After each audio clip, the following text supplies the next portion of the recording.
দেখো আমাদের কত সুন্দর সুন্দর আইটেম আজকে রান্না হয়েছে। আমার তো খুব ভালো লাগছে দেখে আজকে। তোমাদের কি কি রান্না হয়েছে সেগুলো কিন্তু আমাকে কমেন্ট করে জানাবে। চো ফার্স্টেই আমরা যেটা দিয়ে খাবো সেটা হচ্ছে বরবটি, আদা রসুন, লঙ্কা, মটরশুঁটি দিয়ে একটা বাটা মতো করেছে আমার দিদা।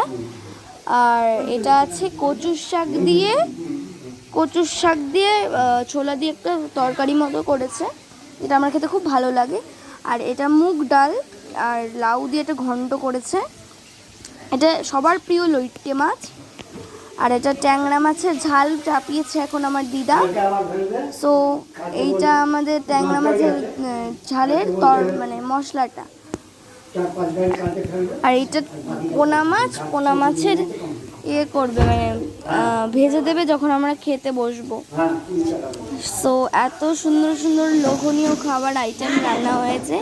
তোমাদের বাড়িতে আজকে কী কী রান্না হয়েছে সেগুলো আমাকে কমেন্ট করে জানিও।